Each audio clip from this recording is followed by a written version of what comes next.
Bun găsit, dragi prieteni, iubitori ai artei fotografice și ai tehnicii fotografice. Iată că emisiunea Photoshow Timișoara continuă, suntem la cea de-a 6-a ediție. Astăzi vă propunem subiecte interesante. Bineînțeles că vom începe cu acea introducere în tehnica și arta fotografică, introducere pe care o susține ca de obicei doctorul în inginerie, Ciprian Dughir de la Politehnica din Timișoara. Și după aceea vom avea o discuție cu doi, să spunem, dromomani în sensul bun al cuvântului, doi împătimiți ai călătoriilor, doi împătimiți ai fotografiei de călătorie, dar nu numai ai călătoriei în sens figurativ, ci în sens propriu. Și, bineînțeles, vom face trimiteri la concursul care este în curs de desfășurare și nu vom uita fotogaleria de fiecare zi.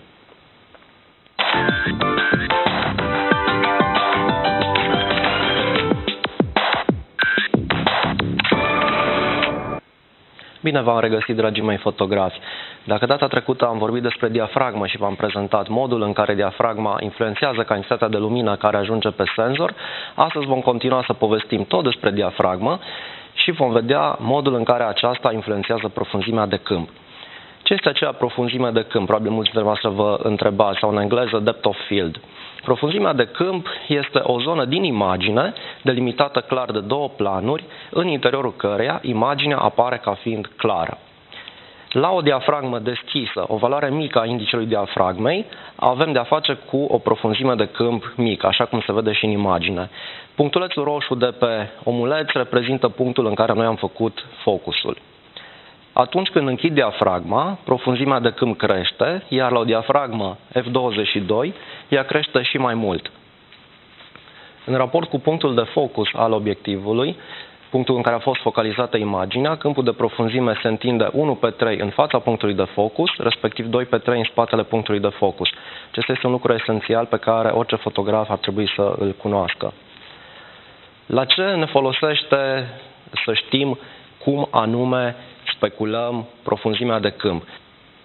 Spre exemplu, în imaginea care este acum pe ecran, în partea stângă, se observă faptul că avem de-a face cu o imagine foarte aglomerată. Nu se deosebește foarte bine care este prim planul și care este fundalul.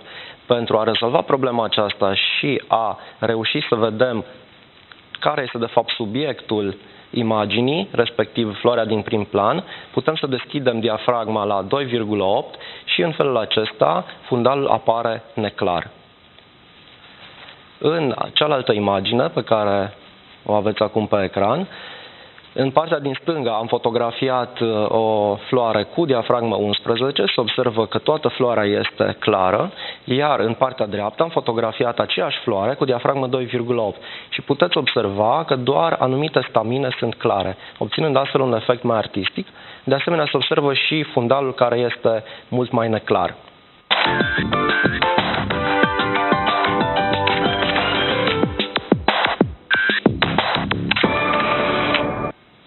Ei, și după ce s-a povestit un pic despre această profunzime de câmp, revenim în platou, avem doi invitați.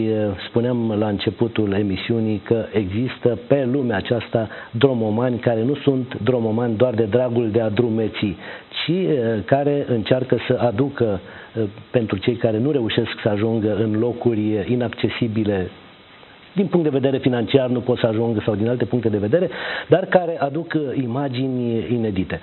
Cei doi invitați sunt domnul Octavian Topai, bun venit.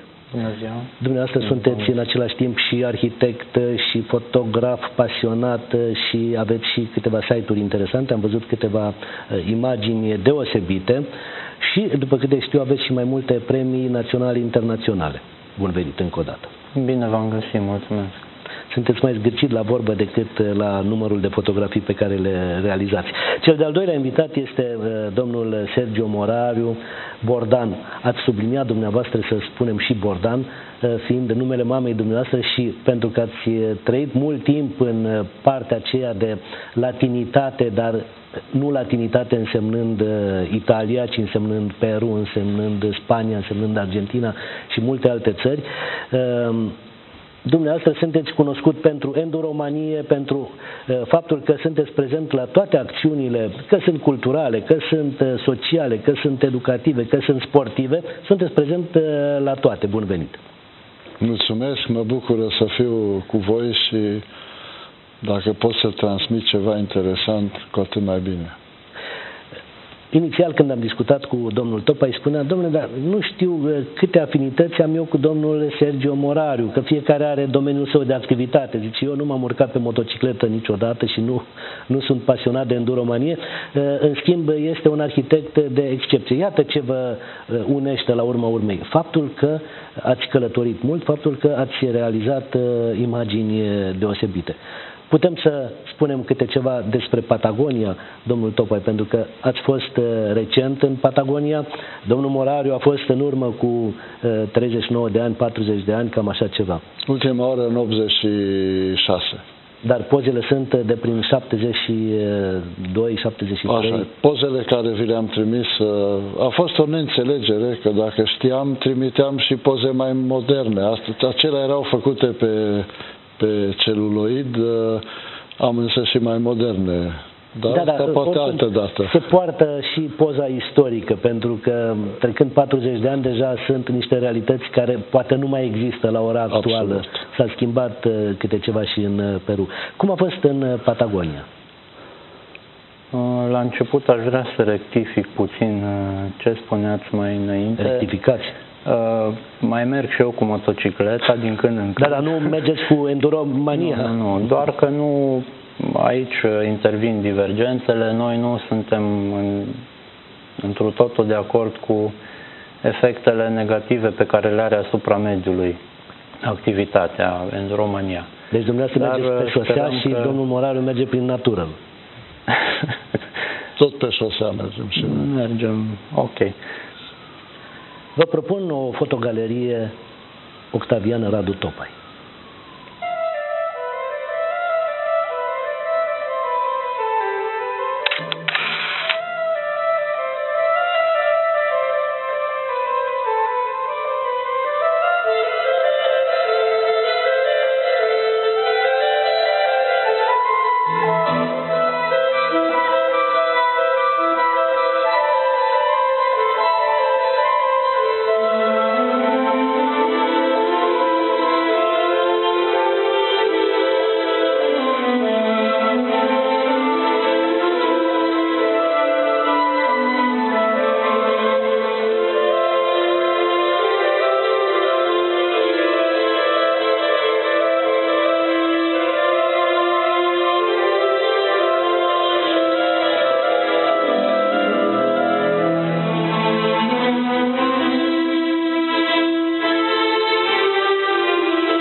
imagini spectaculoase.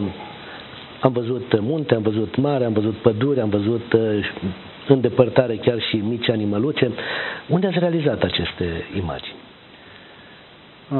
Călătoria este o veche pasiune de-a mea și așa s-au aranjat lucrurile încât am fost cumva privilegiat și am putut să călătoresc destul de mult. O parte din ele sunt în Patagonia, care era un vis mai vechi de-al meu din copilărie, speram să ajung pe acele meleaguri. Alte imagini pe câteva insule din Grecia, altele în Alpi și majoritatea sunt făcute la noi în țară, care este o țară foarte frumoasă și în ultima vreme una dintre preocupări este chiar aceasta, cumva să surprind imagini din natură de la noi din țară și chiar aproape de Timișoara, din locuri pe care lumea le cunoaște mai puțin și care ar merita să le promovăm. Avem o țară frumoasă, spuneați însă că ați avut și multe surprize din acestea imagistice și în alte locuri ale lumii, și în Grecia și în Patagonia. Trecem la domnul Sergio Morariu, pentru că dumneavoastră ați și trăit foarte mult dincolo de hotarele României. Ați fost mult timp și în Peru, ați imortalizat chiar și imagini de la Ocorida. Poate că ar trebui să ne spuneți câteva lucruri despre viața în Peru și despre imaginile pe care le-ați adus de acolo. În anul 1972 am fost detașat în cadrul unui proiect de cooperare internațională în Peru, pe 6 luni, în care s-au făcut 15 ani, cumulând cu celelalte țări pe unde am fost. Și în octombrie 72 am ajuns la Lima. Era o perioadă primăvară la ei, toamnă la noi, și în acea perioadă anului au loc coridele de toros, de tauri. De fapt am fost surprins să descoper, în ignoranța mea, nu știam că și în America de Sud se practică. Eram foarte critic în relație cu acest tip de sărbătoare, spectacol spaniol, dar m-am dus cu curiozitate și a fost foarte interesant să observ cum se desfășoară. N-aveam idee de reguli și a fost totuși foarte interesant. Este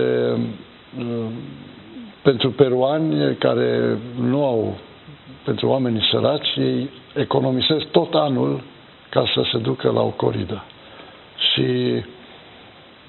este un spectacol crâncen, să spunem, care de fapt nu prea corespunde cu etica mea. Să vedem câteva imagini pe care le-am realizat împreună, în sensul că noi le-am colat.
Noi așa l-am intitulat spectacol în Peru, neștiind că este unica șansă de a vedea un spectacol al omului sărac din Peru.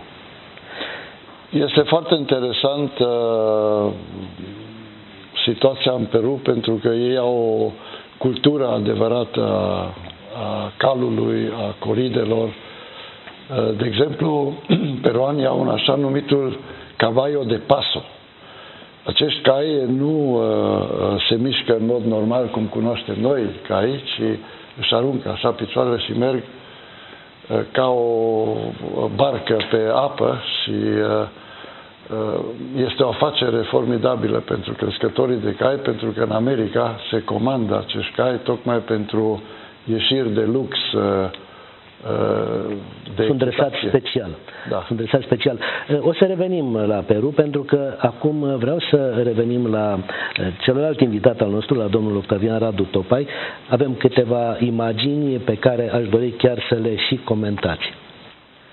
Aceasta este o imagine făcută pe insula Navarino, în sudul extrem al Argentinei, la capătul lumii, cum le place localnicilor să spună, și e practic ultima insulă locuită înainte de Capul Horn și Cercul Polar. Ați reușit să surprindeți și un personaj acolo.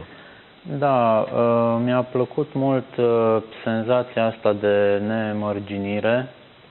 Era practic ca un deșert suspendat cumva la înălțime, pentru că noi înainte am umblat câteva zile într-un relief total diferit de acesta și a trebuit să urcăm destul de mult ca să ajungem pe un platou.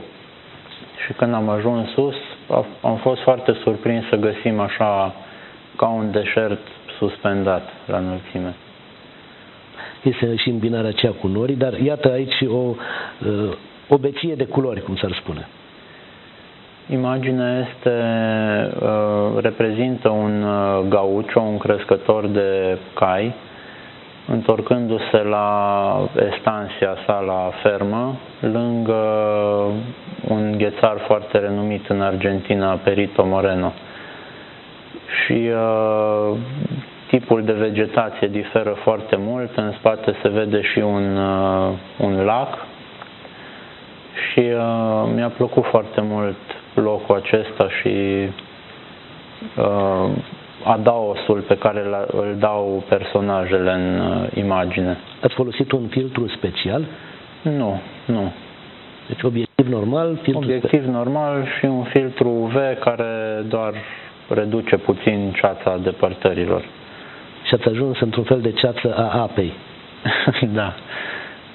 Aceasta este o cascadă din Elveția și aici îmi plăcea mult silueta care stă cumva copleșită de măreția naturii. Este în același timp și un contrast cu ceea ce se întâmplă în spatele siluetei. Aici se vede în spate mănăstirea Oașa și munții Parâng în spate. Aici îmi plăcea impactul pe care îl dă părintele, care privește cumva nemărginirea apei.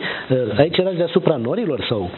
Da, este deasupra norilor într-o dimineață în munții Țarcu și era foarte frig și mi-a plăcut cum unul din colegi era cu o cană de ceai fierbinte care contrasta puternic cu frigul de afară. Da. Să ne reîntoarcem în Peru, pentru că pe lângă frumusețile pe care ni le-ați arătat, acolo am descoperit și multă, să zicem, suferință. Am văzut oamenii săraci pe care i-ați fotografiat, am văzut chiar și un cimitir care pur și simplu ne-a bulversat în momentul în care am montat imaginile, pentru că nu credeam că există un asemenea cimitir în lume. Să urmărim imaginile, pentru că imaginile sunt mai relevante decât ceea ce putem noi să povestim, domnule Sergiu Moraru. Dar din păcate în România nu există o idee clară cât de bine ne merge, pentru că se vorbește mult de sărăcie, dar de fapt sărăcia de aici este incomparabilă cu sărăcia de pe alte continente. Mă refer Africa, America de Sud. Nu ne dăm seama cât de săraci sunt alții. Absolut. Să vedem imaginile.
Aici se încheie, estimați telespectatori, această ediție a emisiunii noastre.